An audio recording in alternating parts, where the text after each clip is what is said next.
São coisas curiosas. Eu sei que depois que eu vim morar aqui no Vale do Paraíba, e toda hora tem esse problema aqui. Não sei se tem alguma coisa a ver com hoje aqui o doutor Rodrigo Magalhães, que vai conversar conosco sobre essa história, até por uma versão aí de que tem uma conjuntivite mais séria do que o pedaço. Tem a ver? Essa história procede? Na verdade, deve ser coincidência. O ambiente, ele ajuda bastante, né? Aglomeração de pessoas, o tempo frio, mas isso acaba sendo igual em todas as cidades, né? Existe sim, então, com uma conjuntivite um pouquinho mais forte, mas são as conjuntivites virais. Isso é muito cíclico. Vez de outras são vírus mais atenuados, mais fracos, e outras vezes são vírus mais fortes. E isso é cíclico, acontece mesmo. Agora, não tem remédio para conjuntivite? Prevenção de conjuntivite com remédio seria você estar bem de saúde, né? Bem alimentado, dormindo bem, estar com a imunidade em dia. Depois que você pega a conjuntivite, depende de qual conjuntivite você pegou, né? Porque existem vários tipos de conjuntivite. Existe a viral, a bacteriana, a alérgica, a química. Então, dependendo da conjuntivite que você tiver adquirido, existem alguns tratamentos, às vezes só sintomáticos e às vezes contra a bactéria. Uma vez no elevador, escutei um papo de dois profissionais falando que deixar cair um pouquinho de sabão no olho é eficaz. Passei a usar essa história, não sei se por coincidência ou não, tem dado certo. É eficaz para piorar, né? Ah, é? Então Sim, não uso mais. É porque o sabão é um agente irritativo para os olhos, ele tem pH de frente do olho. Então, você poderia estar causando uma conjuntivite química, como eu tinha falado. Então, dependendo do produto químico que cai no olho, pode levar a conjuntivite, que é a inflamação da conjuntiva, né? A conjuntiva é uma membraninha transparente que recobre todo o seu olho. Quando essa membrana inflama, isso quer dizer que a pessoa está com uma conjuntivite, inflamação da conjuntiva. Então, no caso do sabão, ela poderia irritar a conjuntiva e levar a uma conjuntivite química. Então, não é mais indicado colocar sabão ou qualquer outro produto químico nos olhos, nem que seja para limpar. Colírio. Colírio, sempre colírio. E, de preferência, indicado pelo médico, porque o que a gente vê muito em consultório são aquelas pessoas que estão com algum tipo de irritação e a primeira ajuda que ela procura é na farmácia. E aí o farmacêutico, ele tem o conhecimento dele, mas no ramo da oftalmologia, você só olhar e diagnosticar, isso nenhum médico consegue fazer. Então, teria que ter um exame minucioso para você conseguir diagnosticar que tipo de irritação que aquela pessoa está tendo. E aí sim, você passar um colírio que seja eficaz. Porque se você passar um colírio, uma pessoa que está com algum tipo de irritação nos olhos, e aquele colírio for diferente do necessário, pode piorar.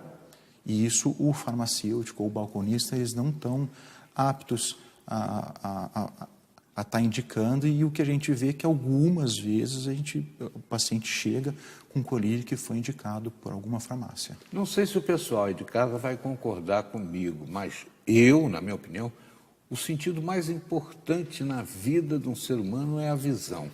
Eu acho que os cuidados devem ser muito grandes, né? E eu fico perplexo às vezes, doutor, de ver gente comprando óculos no camelô. O cara fica ali no camelô, pega um, bota o outro, pega um, bota o outro. Quer dizer, além de tudo, está propenso a pegar uma pereba aí de passar um para o outro ali desse manuseio. Sem contar a irresponsabilidade, né? Porque penso eu que numa hora de exame, por um profissional competente da oftalmologia, o cara vai ter um diagnóstico, talvez até de AIDS, pela observação, né, dos olhos, vai ver o fundo de olho, vai ver a pressão ocular e vai tirar a medida certa do grau que ele precisa corrigir.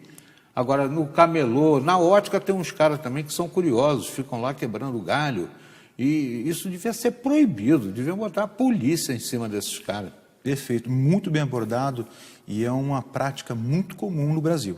Então, o que acontece? A pessoa vai em algum camelô, alguma farmácia, às vezes já é proibido de vender em farmácia. Vai atrás daqueles óculos prontos, né, que nada mais é do que lente de aumento, que vai quebrar o galho na hora. mas não é feito na medida daquela pessoa, ok? E outras pessoas recorrem a profissionais da ótica para estar fazendo um óculos, fazendo consulta de óculos. O que é mais grave nessa história toda, porque o médico, quando o paciente procura a gente para estar vendo a parte de óculos, a gente não vê só a parte de óculos. A gente aproveita para fazer um check-up geral da visão daquela pessoa. Porque no ser humano existem doenças que são silenciosas. E esse é o problema. Quando uma doença é silenciosa, a pessoa só tem um diagnóstico precoce se ela for no médico e fizer o check-up.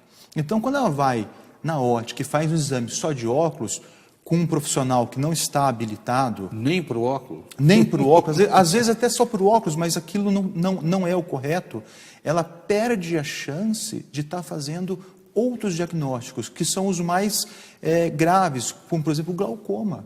Glaucoma é uma doença que, se a pessoa não tiver um diagnóstico inicial, ela vai ficar cega.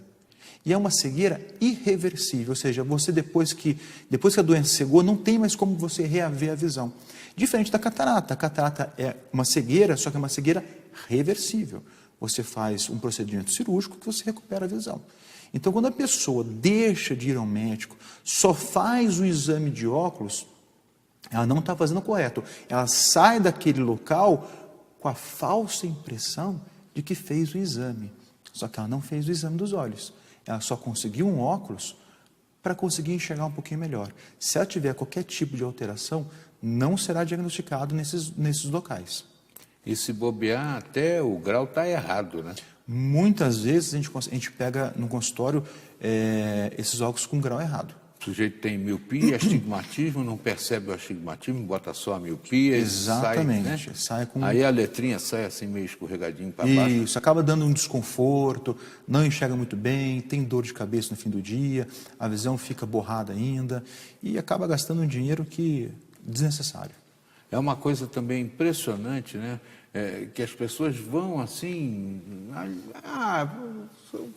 óculos de estético, né? Esses óculos escuros. Né? A pessoa precisa também botar grau nesses óculos, não é só... Muitas vezes a pessoa precisa colocar o grau no óculos e ela também, o mais importante é você ver a qualidade daquele óculos. Né? Porque quando você compra um óculos escuro sem procedência, num local que não é adequado, num óculos que não é bom, o que acontece com esse óculos? Ele não filtra os raios ultravioletos do sol. Então, quando você põe um óculos escuro, a sua pupila no escuro, ela dilata. A hora que dilata, vai entrar mais raio solar. Se aquela lente escura não tiver uma proteção adequada, vai entrar mais raio do sol com UVA e UVB, e isso prejudica a visão. Você acelera o processo de catarata, você tem um desgaste maior da retina, tudo isso por conta de um óculos que não tinha proteção correta. Eu tenho a impressão que é muito importante também a gente abordar uma coisa que a mamãe está lá em casa, o papai, né, preocupado, porque a escrita do filho está meio esquisita, está caidinha, né? A criança fica cansada, dorme quando começa a ir para a escola, em horário impróprio, sono.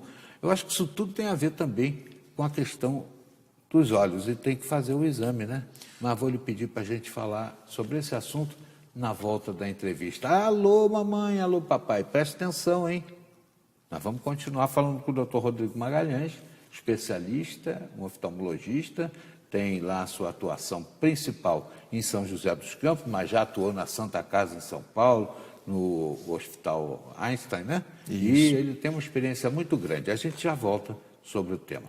Não saia daí.